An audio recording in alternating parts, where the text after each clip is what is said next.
My name is Hollis Vane, Boston, fall of 2003, the year that smelled of wet leaves, burnt coffee, and ambition. I was 24, enrolled at one of the most prestigious law schools in the country, a place where marble halls echoed with ambition, and every conversation felt like it might be quoted in a future courtroom. I didn't come from money. My parents scraped everything to get me here, while others wore tailored suits and carried leather briefcases. I wore thrift store blazers and carried a backpack patched 3 times over. But none of that mattered, because I had what they couldn't buy: fire. My thesis was my lifeline. Months of work poured into it. A paper that tackled a controversial case study about corporate negligence and hidden liability. Professors whispered about its originality, and one of them even hinted, "Hollis, this could win you the Larkin Fellowship. If you polish it, it might change your career." The Larkin Fellowship, a golden ticket covering tuition, guaranteeing a place in a top Boston firm. I wanted it more than anything, and I trusted one person with it, Ethan Ward. He was my study partner, tall, polished, with a smile that opened doors before he ever argued a case. Ethan was the son of a judge, and the kind of student professors loved. Sharp, charming, privileged. But with me, he was different. Or so I thought. We'd spent nights buried in stacks of case law, eating greasy pizza, marking margins with shared pens. He'd call me the brain, and I'd call him the salesman, because I had the ideas and he had the voice. Together, we were unstoppable, or so I believed, until the night everything cracked. I walked into the seminar hall one rainy Thursday morning, coffee clutched like a lifeline. The dean was at the podium, his voice booming over the chatter. "Congratulations to our finalist for the Larkin Fellowship, Ethan Ward, for his groundbreaking thesis on corporate negligence and hidden liability." My coffee slipped from my hand, splashing across the floor. Hidden liability, corporate negligence. Those words weren't his, they were mine. The dean kept speaking, praising Ethan's originality, how he'd shed new light on accountability in modern law. Applause filled the room. Ethan stood, shook hands, flashed that politician's smile, and all I could hear was the roaring in my ears. I wanted to scream, to tear the paper from his smug hands and hold it up to the light. But instead, I sat frozen in my chair, my nails biting crescents into my palms. When it ended, he approached me, smug, confident, lowering his voice so no one else could hear. "Don't look at me like that, Hollis. You're brilliant, sure, but you don't know how to play the game. I do. Consider it redistribution." Redistribution. The word tasted like poison. I stared at him, unable to breathe. "You stole from me." He smirked, leaning close. "I used what you gave me. And in this world, Hollis, it's not about being the smartest. It's about being the one everyone listens to. That's me. Always will be." He walked away, leaving me in the echo of my own silence. That night, I sat in the library long after it closed, staring at the photocopies of drafts with my handwriting scrawled across the margins. I had proof, but I also had fear. What would people say? Who would believe the girl from nothing over the golden boy of Boston? My chest ached with betrayal, not just at losing the fellowship, but at losing the one person I thought was on my side. And yet, beneath the ache, something else was stirring, a sharpness, a resolve. Because if Ethan Ward wanted to play games, then fine, I'd play. But I'd play to win, and the award ceremony was coming. The days after Ethan's betrayal stretched like barbed wire. I walked the halls of the law school with my head down, my stomach in knots, listening to professors and classmates gush about his genius. Every compliment felt like a knife twisted under my ribs. At night, I couldn't sleep. I kept replaying his words. "It's not about being the smartest. It's about being the one everyone listens to." Over and over until the sentence burned like acid in my brain. He thought he had silenced me, but silence is only temporary. One evening, buried in the law library, I started piecing it all together. My drafts, his final paper, the submission dates, there was a trail. My handwriting was all over the early versions. My research notes were logged in the library system under my name. The plagiarism was obvious if anyone looked close enough. But the trick wasn't proving it. The trick was timing. If I accused him now, he'd spin it. He had friends, professors, family connections. The golden boy would twist my truth into jealousy, ambition, desperation. No, I needed to strike when no one could deny it. The award ceremony. That night, I imagined it like a movie. The dean praising Ethan's brilliance, the applause rising, and me stepping into the light, evidence in hand, blowing his empire of lies into dust. The thought filled me with a strange new energy. Fear hadn't disappeared, but it had transformed. It had become sharper, cleaner, a tool I could wield. Still, revenge isn't simple. I had to build my case as though I were already in court. So I enlisted help. Maya Patel, one of the few people I trusted in that cutthroat school. She was fierce, with ink-stained fingers and eyes that caught everything. We weren't close, not really, but she hated Ethan's smugness almost as much as I did. When I showed her the drafts, the notes, the submission logs, she whistled low. He really thought you wouldn't fight back. I think he thought I'd stay quiet, I said. Her grin was sharp. He doesn't know you at all. Together, we built a file. Every draft scanned, every note cataloged, even emails where I'd sent Ethan pieces of my research with timestamps. The pile grew thick, undeniable. Maya leaned back, crossing her arms. So what's the plan? Drop this on the dean's desk. Go public. I shook my head. No, too soon. He'll spin it like always. I want him standing at the peak, in front of everyone, thinking he's untouchable. That's when I'll cut the ground out from under him. Maya studied me for a long moment. You scare me, Hollis, but I like it. The closer the ceremony came, the more Ethan strutted. He wore arrogance like cologne. He bragged about interviews with law firms, about the doors his work was opening. Professors clapped him on the shoulder. Girls lingered around him like he was royalty. I watched, I waited, and then, one afternoon, he cornered me in the library. His smile was all teeth. You look tense, Hollis. Jealousy doesn't suit you. I forced a smile. Neither does theft. His eyes narrowed, but only for a second. Then he laughed, shaking his head. You still don't get it. This school, this world, it doesn't care who wrote the words. It cares who delivers them. That's me. Always me. I leaned in, my voice soft but steady. Enjoy it while it lasts. For the first time, I saw something flicker in his eyes, a shadow of doubt, and I knew he had no idea what was coming. The law school buzzed with preparations for the Larkin Fellowship ceremony. Flyers lined the halls, professors rehearsed their speeches, and Ethan strutted through it all like a king awaiting coronation. For me, every detail of that ceremony became a countdown. Each day I checked and rechecked my evidence, my handwritten drafts, emails with timestamps, even a copy of the library printer logs, showing my account was used to print the earliest versions. Every piece of proof was a bullet, and I was loading my magazine. Maya stayed by my side, sharp as ever. She set up a hidden folder on her laptop, encrypted everything, and created backups on 2 separate drives. Just in case they try to make this vanish, she said. Who'd do that? I asked, though I knew the answer. People like Ethan, she replied, eyes cold. Still, doubt gnawed at me. Ethan wasn't just popular, he was connected. His father's name carried weight. His charm could flip narratives in an instant. I kept asking myself, will they even believe me? Or will I become the bitter nobody accusing the golden boy? Late one night, I stayed in the library, head buried in case files. A hand tapped my shoulder. Startled, I looked up. It was Professor Alden, my mentor, the one who first told me my thesis had potential. Hollis, he said, adjusting his glasses. I couldn't help noticing you've seemed distant. Is something wrong? The words stuck in my throat. I wanted to spill everything, but fear held me back. If I accused Ethan prematurely, it might backfire. So I just forced a smile. Just nerves. Big ceremony coming up. He studied me for a moment, then nodded slowly.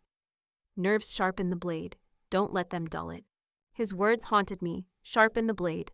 The next day, Maya brought me something unexpected. She slid a floppy disk across the table. Old school, but unhackable. I copied all your evidence onto this. If anything happens, we've still got the truth in hand. I laughed nervously. This feels like a spy movie. Good, she said, because Ethan's been playing one from the start. The night before the ceremony, I couldn't sleep. Rain battered the windows of my apartment, and my stomach twisted like it wanted to turn inside out. I pictured Ethan on that stage, smiling as the world applauded his lies. I pictured my parents in the crowd, their faces lit with pride for him instead of me. And then I pictured the silence breaking, the evidence flashing on a screen, the gasps in the room, Ethan's smile curdling as everyone saw the truth. That thought kept me awake, burning, sharpening me. But just as dawn broke, my phone buzzed. A blocked number. I answered, and a low voice slid through the line. "Stop what you're planning, Hollis. If you embarrass Ethan tomorrow, you'll regret it." The call cut before I could respond. My blood ran cold. It wasn't just Ethan anymore. Someone else knew. Someone was watching. The voice on the phone haunted me all morning. I replayed it again and again in my head. Low, calm, threatening. Not Ethan. He was arrogant, not subtle. This was someone else. Someone protecting him. By the time I reached the law school, my nerves were strung so tight they hummed. Maya noticed immediately. "You look like you saw a ghost." "Maybe I did," I muttered, and told her about the call. Her expression hardened. "So it's bigger than him. Could be his father. Could be one of those Boston firms that already have their eyes on him." I shook my head. "Whoever it is. They think scaring me will work." Maya leaned closer, voice sharp. "Then make them regret underestimating you." That night, we rehearsed the plan one last time. I'd attend the ceremony, sit through the speeches, let Ethan bask in the spotlight. And just when he accepted the fellowship, I'd step forward with the evidence. Maya had arranged for a small projector to be linked to her laptop, just in case I wanted to make it public on the spot. Still, my chest ached with doubt. What if no one believed me? What if the dean silenced me? What if this destroyed my future instead of saving it? I remembered my parents' sacrifices, my mother's double shifts, my father's worn hands. They didn't bleed for me to back down now. The day of the ceremony arrived. The grand hall gleamed with chandeliers, the air thick with perfume, ambition, and money. Students wore their best suits. Families filled the rows. Ethan was at the center of it all, crisp in a navy suit, his smile rehearsed to perfection. I slipped into my seat, clutching my bag where the disc and printed copies rested like weapons. My palms were slick, but my heartbeat was steady, like a drum before war. The dean took the stage. "We are here to honor the brightest legal minds of our generation." Polite applause.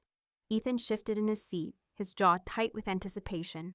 One by one, names were called for scholarships and awards. I barely heard them. My focus narrowed to the moment my enemy would rise. Finally, the dean's voice rang out. "And now, the Larkin Fellowship, awarded this year to Mr. Ethan Ward for his exceptional thesis on corporate negligence and hidden liability." The hall erupted.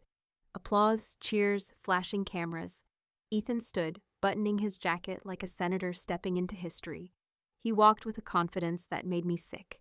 He shook the dean's hand, turned to the audience, and smiled like he had already won his future. And that was when I rose from my seat. Gasps whispered through the hall. Ethan froze, smile faltering for a split second before snapping back into place. I stepped into the aisle, voice steady but loud enough to carry. "With respect, Dean, that thesis is not his work." The hall went silent, every eye locked on me. I could see Ethan's jaw clench, his eyes narrowing, and in that moment I knew the war had begun. The silence in the hall was suffocating. I could hear the tick of the chandelier's crystals, the shallow cough of someone in the back, the quickening of my own pulse. The dean frowned from the podium. "Miss Vane, this is highly irregular." Ethan chuckled, smooth as ever, turning to the crowd. "She's just upset, Dean. I can explain." "No," I cut in, my voice sharp. "You can't explain away what you stole." Gasps rippled. My hands trembled, but I forced myself to pull out the folder from my bag. The papers were heavy, like carrying months of sleepless nights and betrayal. I walked to the front, heels clicking against marble. "This," I said, holding up a draft covered in my handwriting, "is my work. Every note, every margin comment, every citation. These are dated weeks before Ethan submitted his so-called thesis." Murmurs erupted. Professors leaned forward, whispering urgently. Cameras flashed, catching every detail. Ethan's face flickered, just a crack, but then he laughed again. "Dean, she's making a scene. Everyone knows Hollis is brilliant, but she must have confused her notes with my work. She's under pressure, He trailed off when I raised the second piece of evidence, an email projected onto the screen from Maya's laptop in the back. The subject line read, "Draft for you to look over with the timestamp." My name in the sender box, Ethan in the recipient line. The audience gasped louder. Professor Alden stood slowly, his voice steady. I've seen that exact phrasing in her earlier discussions. Hollis presented this concept months before Ethan ever mentioned it. The dean's eyes narrowed, turning toward Ethan. Is this true? Ethan's confidence cracked. His jaw clenched, sweat glistening at his temple. This is taken out of context. She sent me ideas, sure, but collaboration isn't theft. I stepped closer, my voice low but cutting. Collaboration means consent. I never consented for you to submit my work under your name. The hall buzzed. Ethan's charm was faltering, and everyone could smell it. The dean motioned for security to escort us both to a private chamber. We will settle this with review, not theatrics. But as I gathered my papers, Ethan leaned in, his breath hot at my ear. You've made a mistake, Hollis. You don't know who you're up against. I met his eyes, unflinching. Neither do you. And as the guards ushered us toward the side room, I caught sight of Maya in the back, slipping another disc into her pocket, our insurance. Whatever happened behind closed doors, I wasn't going in unarmed. The private chamber was cold and sterile, lined with dark oak panels and smelling faintly of polish. The dean sat at the head of the long table, flanked by two senior professors. Ethan and I were placed opposite each other like opponents at trial. He still wore that smirk, but his eyes darted too often, his fingers drummed against the table. I sat straight, clutching my folder as though it were a shield. The dean cleared his throat. Miss Vane, you've made a serious accusation. Present your case. I laid out the evidence carefully, piece by piece. Drafts with my handwriting, notes with my initials, email chains with timestamps, the print log showing my account. Each document landed on the table like a hammer strike. Ethan leaned back, forcing a laugh. Dean, this is obsessive. Hollis and I worked together. Of course she has notes, but the final thesis, my thesis, is my synthesis. That's what matters. Professor Alden, seated beside the dean, adjusted his glasses. I recall Miss Vane presenting these arguments in my seminar months ago. Her voice was clear and distinct. If Ethan's work mirrors hers so closely, we must investigate further. Ethan's mask slipped. He leaned forward, voice sharp. Are we really going to take her word over mine? I've worked for this. I've earned this. She's... Enough, the dean snapped. His eyes were ice. This will be settled by a review panel. Until then, the fellowship award is suspended. The words cut through the room. Suspended. Ethan's jaw dropped. Mine nearly did too. I had expected dismissal, disbelief, even mockery. But suspension meant pause. Pause meant time. Time meant hope. Ethan turned to me, his voice low, venomous. You'll regret this. My father won't let it stand. I held his gaze, then let him watch me win. Security escorted us out, back through the hall. The ceremony had already shifted. Whispers, murmurs, speculation.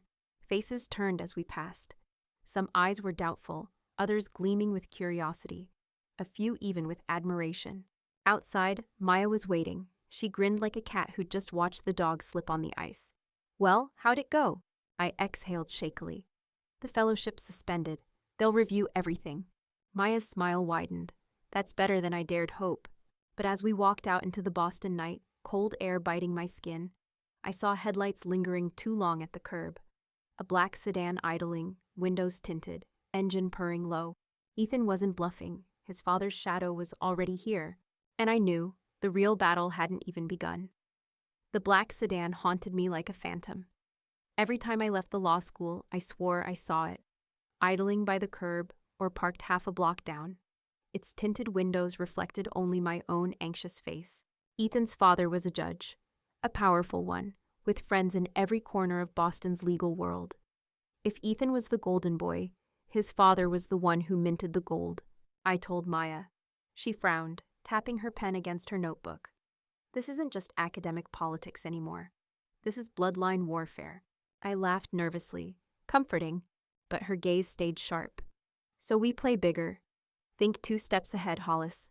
Don't just prove he cheated. Expose the system that let him cheat. Her words stuck in me like a hook.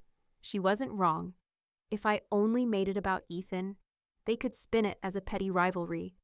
But if I dragged the spotlight onto the privilege that shielded him, people might start asking the right questions. The next week was hell. The review panel scheduled a hearing for the following Friday. Until then, whispers spread across campus like wildfire. Some students avoided me, others stared with open curiosity. A few slipped me notes of encouragement, anonymous but heartfelt. But Ethan doubled down. He strutted through the library, tossing lines loud enough for me to hear. She's obsessed. She's just bitter. She's ruining her own career. I ignored it, even as it burned. Every insult was more fuel. The night before the hearing, I stayed late in the library. Rain lashed the windows. I was gathering final notes when I felt the prickle of being watched. I turned, and there he was, Judge Ward, tall, silver-haired, presence heavy enough to bend the air around him. Hollis Vane, he said smoothly, like he was already cross-examining me. You're making quite a name for yourself. My throat tightened. Depends who you ask. He smiled faintly. You're clever, but clever isn't enough. You've embarrassed my son. You've disrupted this institution. Do you think the review panel will side with you over him? Over me? I swallowed hard. If the truth matters, yes. His smile didn't fade, but his eyes hardened. Truth is a malleable thing. In the right hands, it bends. He stepped closer, lowering his voice. Walk away, Miss Vane. Focus on your future. Otherwise, you may find doors closing faster than you can knock. He left without waiting for my response, the smell of expensive cologne lingering like a warning. I stood frozen, my notes clutched tight, heart hammering. It wasn't just Ethan anymore. It was his father, his power, his world. But then I remembered Maya's words. Don't just prove he cheated. Expose the system.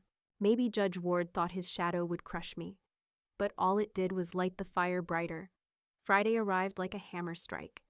The hearing room wasn't a courtroom, but it might as well have been. Mahogany table, panel of professors, rows of students and faculty watching like a jury.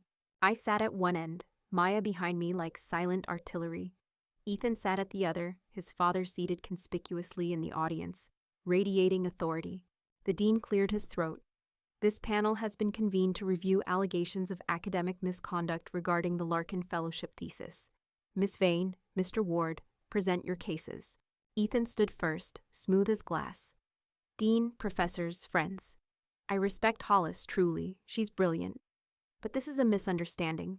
We studied together, shared notes, ideas, theories. I admit I was inspired by her, but inspiration is not theft. He gestured with the grace of a politician. The final paper was my synthesis, my writing. To call it plagiarism diminishes the collaborative spirit this school should encourage. Polite nods circled the room. Ethan's charm was working, until it was my turn. I rose, my legs trembling, but my voice steady. Collaboration requires consent. Consent requires credit. Ethan had neither. I laid the evidence on the table, drafts with my handwriting, time-stamped emails, printer logs. And then Maya set the floppy disk on the table like a grenade. This, I said, contains every draft of my thesis, saved under my account with dates long before Ethan submitted his version. The panel leaned forward, whispers spread. Ethan's mask cracked. He shifted in his chair, jaw tight. Dean, anyone could fabricate digital files. Maya stood from the audience, her voice sharp. Not when they're backed by university server logs. We archived everything. Professor Alden nodded slowly. I can attest Miss Vane developed these arguments independently in my seminar. Ethan's face drained of color. He opened his mouth, but no words came. The dean raised his hand. Enough. The panel will deliberate. We were dismissed into the hallway. The air buzzed with tension, whispers, the scratching of pens from eager student reporters. Ethan brushed past me, muttering so only I could hear. You think this ends here? My father will bury you before this even makes it to print. I turned my head just enough to whisper back. Then I'll make sure the whole world sees the shovel in his hand. His eyes blazed. For the first time, his composure was gone. As we waited for the verdict, I felt Maya's hand on my shoulder. Whatever they decide, Hollis, you've already cracked him, and cracks only spread. The hallway outside the hearing room buzzed like a hive. Whispers floated in the air, pens scratched furiously, and every face seemed hungry for the verdict. Maya sat beside me, calm on the surface, but her bouncing foot betrayed the tension. They can't ignore this much evidence, she murmured. I nodded, though my chest felt like stone. Judges didn't always weigh evidence. They weighed influence, and Ethan's father cast a long shadow. Finally, the door opened. The dean and professors filed out, their expressions carefully neutral. Everyone stood. The panel has reached a decision, the dean announced. His voice echoed down the marble corridor. The Larkin Fellowship will remain suspended pending full review by the Academic Integrity Board. Mr. Ward is prohibited from representing the school in competitions or fellowships until the matter is resolved. Gasps rippled through the students. Eyes swiveled to Ethan, whose perfect smile cracked at the edges.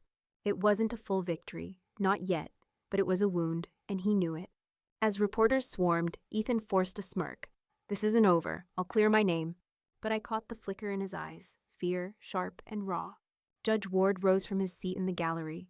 The air seemed to shift as he placed a hand on his son's shoulder, then turned his gaze on me. Cold, calculated. He didn't need to speak. His look alone promised war. That night, Maya and I sat in her apartment surrounded by stacks of files, laptops glowing with half-written drafts of new reports. She poured coffee into chipped mugs and pushed one toward me. "You realize," she said, "they'll try to bury this in bureaucracy, drag it out until people forget." "I know," I said, sipping bitter heat. "That's why I won't let it stay in the dark." She raised an eyebrow. "You're thinking public?" I nodded. "Not just the school, the ceremony, the fellowship, the whole rotten system. It needs light." Maya grinned slowly. "Then let's give them fire instead of light." But just as the plan began to take shape, a heavy thud rattled the window. We froze. A brick lay on the sill, wrapped in paper. Maya unwrapped it carefully. The note was scrawled in black ink. "Drop it, Hollis. Last warning." I stared at the words, my pulse pounding in my ears. They thought they could scare me into silence. But fear had stopped working. The brick's warning didn't scare me. It ignited me. By the next morning, Maya and I had a plan. If the wards wanted to play intimidation, then we would play exposure. No shadows, no whispers. Only light. We reached out to the Crimson Ledger, Boston's fiercest independent student paper. Its editor, Jordan Wells, had a reputation for printing what others were too afraid to touch. When I laid the evidence on the table in the cramped newsroom, drafts, emails, server logs, even the brick in its note, Jordan's eyes widened. "Do you realize what you're giving me? This isn't just plagiarism, Hollis. This is corruption, nepotism, abuse of power. That's why it has to go public," I said. "If the board buries this, people need to know." Jordan leaned back, tapping his pen. "All right, but if we publish, there's no turning back. The wards won't just fight. They'll scorch the earth." I met his eyes. "Let them." That evening, the story hit the presses. Golden Boy or Stolen Words. Ethan Ward's Fellowship Under Fire. The article spread like wildfire across campus. Students whispered in hallways. Professors murmured in lounges. And even local news picked it up. Ethan stormed into the library the next day, face flushed. He slammed the paper onto my desk. "You think this makes you a hero? You've humiliated me. You've humiliated my family." I stood slowly, meeting his furious eyes. "No, you did that the moment you stole my work." His voice dropped, venomous. "You're done, Hollis. You'll never get a clerkship, never get a firm. My father will see to it." But his threats didn't carry the same weight anymore. The whispers around us had shifted. This time, they weren't laughing with him. They were watching him unravel. That night, Maya and I prepared our next strike. We organized a presentation, timed to coincide with the fellowship's rescheduled award ceremony. Not just a folder of evidence, a projected timeline, drafts, emails, logs, layered one after another, ending with Ethan's polished thesis, proof it was built on my back. As we rehearsed, I felt my fear melting into resolve. This wasn't just revenge anymore, it was revolution. The night of the ceremony, the hall was packed. Students, faculty, local press, all buzzing with anticipation. Ethan sat in the front row, jaw tight, his father looming behind him. The dean cleared his throat. "Tonight, before any awards are presented, a matter of integrity must be addressed." The lights dimmed. Maya cued the projector. My drafts flickered onto the massive screen, each page stamped with my handwriting and dates. The whispers rose to gasps, then to a roar of recognition. And as the final slide appeared, Ethan's thesis title page with his name in bold, the room erupted. I stepped forward, my voice carrying through the chaos. "This is the truth. Decide for yourselves who deserves to be heard." All eyes turned on Ethan, his mask shattered. For the first time, he had no words. And in that silence, I knew his empire was cracking. The fallout was immediate. Students shouted, professors whispered in clusters, and reporters scribbled like their pens were on fire. The screen behind me still glowed with Ethan's stolen title page, a monument to his fraud. The dean raised his hands, trying to restore order. Quiet, quiet, please. This will be reviewed by the academic board. But the room had already decided. The tide had shifted. Ethan wasn't the golden boy anymore. He was the thief caught in the spotlight. Ethan turned on me, face pale, lips trembling. You... His voice cracked. You ruined everything. No, I said evenly, my voice carrying. You did that yourself. Judge Ward rose from his seat, his presence chilling. He placed a hand on Ethan's shoulder and glared at me. This circus is over. My son will be vindicated. But murmurs rippled through the crowd. A few professors exchanged looks of disapproval. And then Professor Alden spoke, his voice firm. With respect, Judge, this school is not your courtroom. Here, evidence speaks louder than pedigree. The hall erupted again, this time with applause. For the first time, Ethan and his father looked cornered. That night, the story spread beyond campus. Boston news stations picked it up. Forums buzzed. Students posted clips of the projector reveal. Hashtags trended. Justice for Hollis. Pakshak's stolen thesis. Pietro Golden Boy exposed. But exposure brought danger. When I returned to my apartment, the lock was broken, drawers overturned. Someone had searched my things. Maya and I sifted through the mess. Nothing was stolen except the original floppy disk. My stomach dropped. The backups were safe, but still, the message was clear. They wanted me to know they could reach me anywhere. Maya clenched her fists. They're desperate. That's good. Desperation makes mistakes. But I wasn't so sure. Desperation also made monsters. I lay awake that night, staring at the ceiling. Every creak of the building sounded like footsteps. Every car outside felt like surveillance. And yet, beneath the fear, a strange calm grew. Because I realized they wouldn't be breaking into my apartment if they thought they'd already won. The cracks in the ivory tower were spreading, and I was ready to make it crumble. By Monday morning, the campus was electric. Copies of the Crimson Ledger were everywhere, its headline bold across every table and bench. Ethan avoided the main quad, but his name was on everyone's lips. I expected silence from the administration, but instead, I got an email. The Academic Integrity Board had scheduled a final hearing, open to faculty, students, and press. The whole school would be watching. When I told Maya, she raised her brows. They're making it public? That's not just justice, that's theater. Then I'd better give them a show, I said, though my stomach twisted. That week was a blur of preparation. Maya compiled the digital evidence into a bulletproof chain. Server logs, metadata, timestamps, even affidavits from classmates who remembered me presenting parts of my thesis. Professor Alden agreed to testify. Jordan from the Crimson Ledger promised coverage. It wasn't just my fight anymore. It had become a movement. But the wards weren't backing down. I knew it the moment I got a voicemail from an unfamiliar number. Ethan's voice, ragged, desperate. You don't understand, Hollis. If I go down, I'm not going alone. Don't push this. Please. For the first time, he sounded less like a villain and more like a drowning man. But sympathy couldn't erase theft. Friday came fast. The auditorium was packed. Cameras, notebooks, murmurs filling the air. At the front sat the board, stern-faced. To one side, Ethan and his father. To the other, me, Maya, and Professor Alden. The dean opened the session. We are here to render judgment on the allegations of academic dishonesty concerning the Larkin Fellowship. Ethan was called first. He delivered a polished speech about collaboration, inspiration, the blurred lines of partnership. His father's gaze never left the board, daring them to rule against him. Then it was my turn. I stood, my knees weak but my voice clear. I walked them through every step, the drafts, the emails, the logins, the seminar presentations. I showed how Ethan's thesis was not inspiration, but theft dressed in polish. Finally, Maya dimmed the lights and projected the timeline we'd built. On the screen, the progression unfolded. My handwritten notes, my typed drafts, the emails, the server timestamps, until the final moment when Ethan's thesis appeared. Identical, only with his name stamped bold. Gasps filled the room. Cameras clicked. Judge Ward stood abruptly. This is a smear campaign. My son is innocent. These so-called friends of hers are manipulating evidence, but the board chair silenced him with a raised hand. Judge Ward, you are not on trial here. Your son is. The words cracked through the auditorium like thunder. Ethan's mask shattered. His hands shook, his face pale. For the first time, he looked exactly what he was. Guilty. The board called a recess to deliberate. The crowd buzzed like electricity, reporters sprinting to phone in updates. Maya leaned close to me. They've seen it, Hollis. They can't unsee it. But I kept my eyes on Ethan because in his glare, I saw something dangerous. This wasn't just a boy about to lose a fellowship.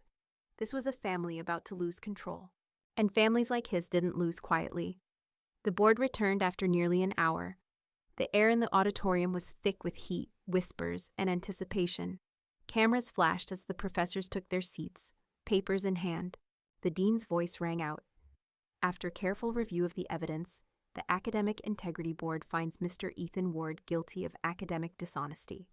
The Larkin Fellowship is revoked, and disciplinary action, including suspension, is recommended. The room exploded. Cheers, gasps, the scrape of chairs. Reporters bolted for the doors to phone in their headlines. I sat frozen, the words echoing in my chest. Guilty, revoked, it was real. Ethan shot to his feet, face red, veins bulging at his temples. You can't do this. I earned that fellowship. This is a conspiracy. The board chair's gavel slammed. Order! But Ethan wasn't listening. He turned toward me, fury spilling out like acid.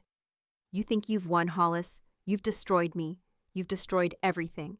His father tried to pull him back, but Ethan shook him off. His eyes burned into mine. This isn't over. I'll make sure you regret this for the rest of your life. The security team moved quickly, escorting him out as he thrashed and shouted. The spectacle only cemented his downfall.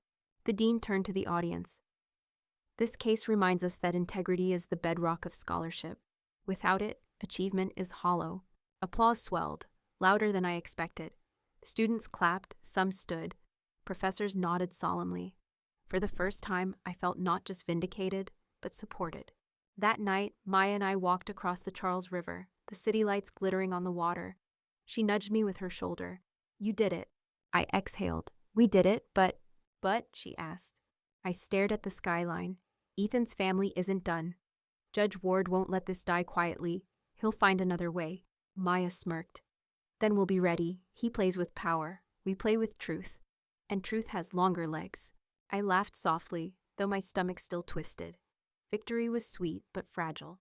And as my phone buzzed with new messages, reporters, classmates, even strangers, I realized something. This wasn't just my story anymore. It had become everyone's. The weekend after the verdict was chaos. The newspapers ran front-page headlines. TV anchors dissected the scandal. And online forums turned Ethan into a meme. Golden boy, tarnished crown. But fame cuts both ways. On Monday, I received a letter in a sleek envelope stamped with the Ward family crest. Inside, a summons. They were suing me for defamation. Maya nearly tore it in half when she read it. This is intimidation, pure and simple. I swallowed hard. It doesn't matter, it's still a lawsuit. If they drag this into court, I'm ruined. The fear was sharp, real. Tuition bills loomed, debt piled like bricks on my chest. And now I was staring down one of the most powerful judges in Massachusetts. But Professor Alden came to my apartment that night, carrying a folder. You're not fighting this alone, Hollis. Faculty are rallying. Some of us will testify on your behalf if it comes to trial. And I know attorneys who respect integrity more than politics. His words steadied me. For the first time, I saw cracks not just in Ethan, but in the fortress around him. Meanwhile, Ethan himself was unraveling. He stopped showing up to class, avoided the cafeteria, and rumors spread that firms who once courted him were quietly withdrawing offers. But the Ward family's machine was still grinding. Articles began appearing in glossy magazines, painting Ethan as a misunderstood prodigy, a victim of jealous classmates. My face was smeared as the bitter accuser. I scrolled through one such article late at night, bile rising. Maya leaned over my shoulder, snorted, and said, "Spin doctors. They're terrified. You've got them on the run." Her words lit a fire in me. They wanted to silence me, bury me under lawsuits and headlines. But I'd already dragged them into the light. So I made a decision. I would counter not with silence, but with more truth.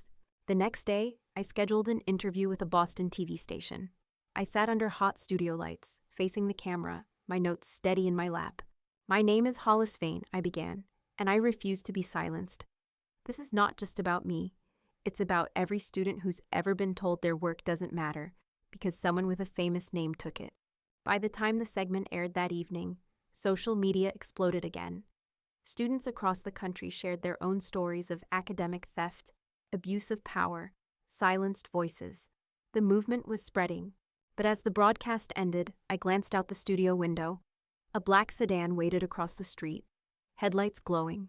They were still watching, still waiting. And I knew the Ward family wasn't finished. The lawsuit was meant to crush me, but instead it sparked a storm. Students organized rallies on the quad, holding signs that read "Integrity over influence" and "We are all Hollis." Professors signed petitions defending me, alumni wrote open letters, and journalists dug deeper into Judge Ward's past. What they found was explosive. Old cases where he'd ruled in favor of firms tied to his donors, mysterious sealed files, whispers of academic favoritism stretching back decades. The Golden Ward name was beginning to rust. Meanwhile, I prepared for the courtroom showdown. Maya stayed up nights with me, refining timelines, affidavits, and exhibits. Professor Alden promised to testify. Jordan from the Crimson Ledger gathered national reporters. The trial was more than my defense. It was a stage, and I knew I had to use it. On the first day, the courtroom was packed. Ethan sat at the plaintiff's table, pale and twitching. Judge Ward loomed behind him, though another judge presided over the case. The irony wasn't lost on anyone. Their lawyers painted me as a vindictive student, bitter about losing, hungry for attention. They called my evidence circumstantial. But when it was my turn, I rose and laid everything bare. Drafts, emails, server logs, testimonies, and finally, the note wrapped around the brick. "This," I said, holding it up, "is what happens when truth threatens privilege. They tried to silence me, they tried to scare me, but I'm still here." The gallery murmured. Cameras clicked. Ethan buried his face in his hands. When the verdict came, it felt like thunder. The judge ruled the defamation suit baseless and referred the Ward family for investigation into harassment and intimidation. The courtroom erupted. Reporters swarmed. Ethan slumped in his chair, his father stone-faced, his empire cracking before my eyes. Outside, on the courthouse steps, I faced the cameras one last time. This was never just about a fellowship. It was about truth. If we allow the powerful to steal from us unchecked, then scholarship, justice, and law itself become meaningless. But today proves one thing: voices matter, even when they try to silence us. The crowd cheered. For the first time in months, I felt the weight lift. That night, Maya and I walked through Boston Common under the autumn leaves. She smiled at me. "So, counselor, what's next?" I laughed softly. "Next, I write, I fight, I keep my name mine." Because in the end, revenge wasn't just about bringing Ethan down. It was about standing so tall that no one could ever take my voice again.